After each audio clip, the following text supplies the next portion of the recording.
Paling tidak bisa bahasa Inggris, karena nanti akan ada diskusi bahasa Inggris juga. Yang kedua, ini kesulitannya buat yang di Papua ninggalkan 3 bulan itu kan nggak main-main. Bagaimana ini? Sayang sekali kalau nggak diambil.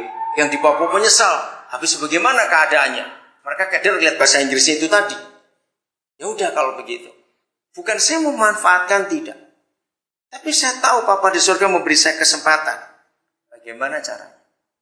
Nah di situ saya diskusi dengan Papa. Apa yang mesti saya buat?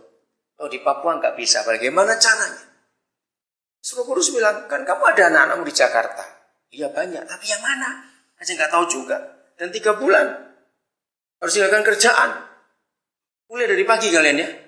Dari pagi. Saudara, doa lagi, diskusi lagi. Papa sampai terlambat, saudara. Sebetulnya mereka sudah nggak bisa ikut karena terlambat. Nah yang lebih kasihan lagi, timnya Pak Yaya pun ikut terlambat. Gara-gara saya terlambat masuk. Aduh, sebenarnya saya salah besar lagi nih. Saya bilang, Tuhan ini ampuni saya nggak membuat orang lain korban gara-gara kelambatan saya. Habis saya juga harus cari orang. Tiba muncul 2 nama mereka. Nah waktu mereka saya tawari, itu hanya hitungan jam untuk ambil putusan senjata atau tidak. Terus dia banyak tanya, jangan tanya, banyak tanya. Papa nggak tahu itu apa. Tapi saya nggak tahu juga. Saya telepon, suruh lihat website dan baca koran. Ya dari mana sih ceritanya saya tidak tahu. Karena saya sudah jalan, sebulan kalian lebih ya. Dan hasilnya luar biasa. Mereka akan jadi tutor, pokoknya hebat sekali kalian. Mereka luar biasa. Jadi Tritunggal itu bisa diajak diskusi sampai hari ini. Amin kan? Nikmati betul-betul bersekutu dengan dia. Dalam segala keadaan. Dia itu nyata, dia itu real, dia itu hidup, dia itu luar biasa. Oke? Pasal 33. Mulai ayat yang keempat. Di surah baca ayat 1-3 di rumah. Ketika bangsa itu mendengar ancaman yang mengerikan ini. Jadi memang Yahweh marah besar kepada bangsa itu. Bergabunglah mereka dan seorang pun tidak ada yang memakai perhiasannya. Berfirmanlah Yahweh kepada Musa. Katakanlah kepada orang Israel. Kamu ini bangsa yang tegar tengkuk. Jika aku berjalan di tengah-tengahmu sesaat pun, tentulah aku akan membinasakan kamu. Oleh sebab itu tegakkanlah perhiasanmu. Maka aku akan melihat apa yang akan kulakukan kepadamu. Demikianlah orang Israel tidak memakai perhiasan-perhiasan lagi sejak dari gunung Horeb. Sesudah itu Musa mengambil kemah dan membentangkannya di luar perkemahan, jauh dari perkemahan, dan menamainya kemah pertemuan. Setiap orang yang mencari Yahweh, keluarlah ia pergi ke kemah pertemuan di luar perkemahan. Jadi tempat itu dikhususkan oleh Musa. Apabila Musa keluar pergi ke kemah itu, bangunlah seluruh bangsa itu dan berdirilah mereka masing-masing di pintu kemahnya. Dan mereka mengikuti Musa dengan matanya sampai ia masuk ke dalam kemah. Hebat saudara. Bangsa itu tahu. Kalau Musa sudah berdiri menuju ke tempat kemah itu, bangsa itu tahu. Apa jamah hati kami dalam nama Yesus untuk mengerti ini. Mereka tahu. Akan ada pesan yang disampaikan. Jadi mereka itu tunggu. Saudara, di antara raja-raja di dunia yang ada sampai hari ini, yang saya mau berikan contoh, tinggal satu raja saja, itu Raja Bhumipol.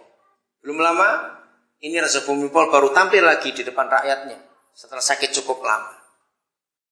Apa yang mereka nantikan? Ngerti kata ini? Begitu raja itu berdiri, mereka menantikan sesuatu, pasti ada sesuatu. Saya harap saudara mengerti yang saya maksud.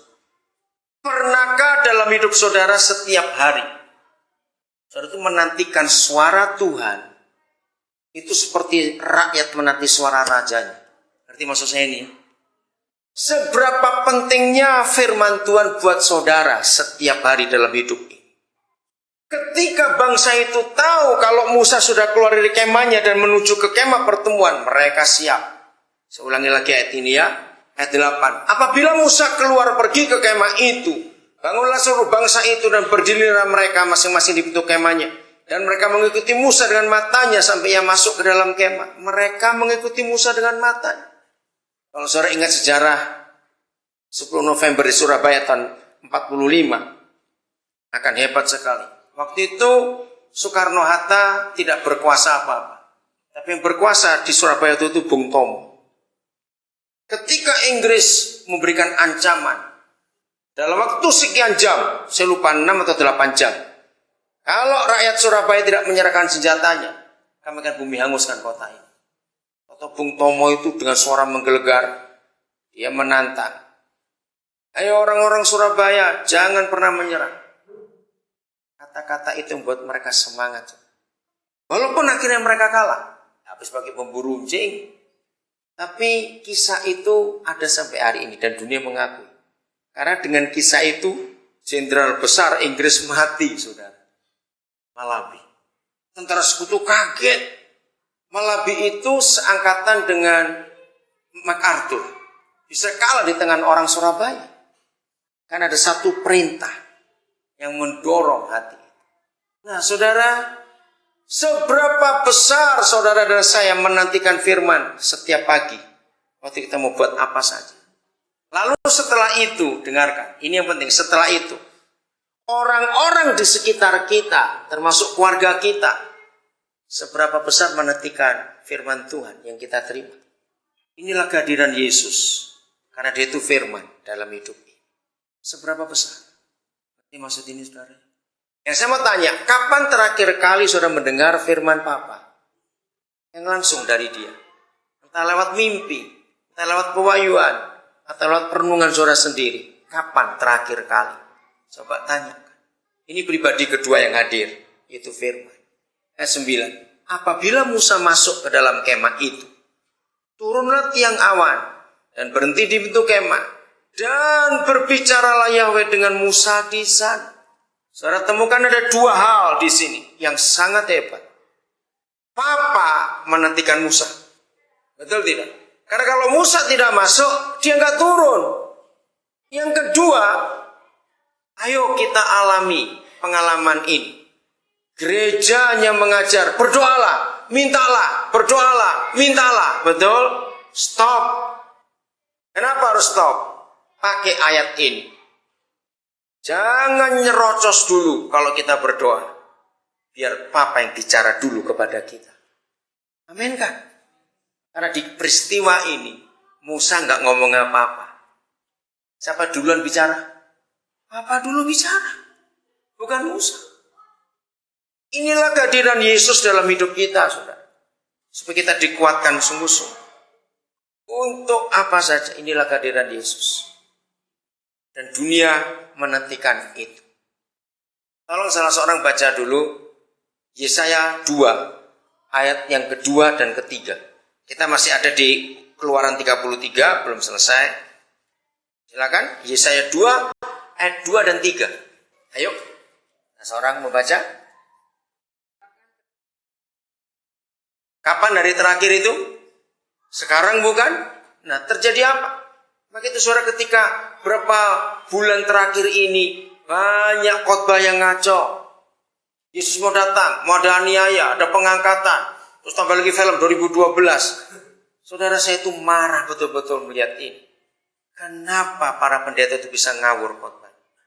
Bahwa Yesus gak akan datang sebelum Injil diberitakan merata ke seluruh bumi. Jangan lupa hal itu. Nah, ini contohnya. Hari-hari terakhir terjadi apa? Lanjut.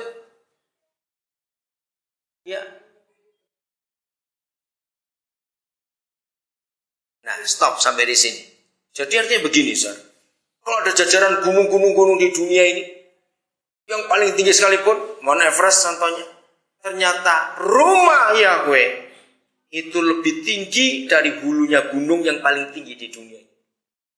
Maksudnya apa? Ditampilkan begitu rupa gereja itu. Untuk apa? Lanjut. Nah, ini dia. Segala bangsa akan bagaimana? Berduyun-duyun ke sana. Untuk apa? Dan lanjutkan. Dan banyak suku bangsa akan pergi secara berkata, ya. Ya.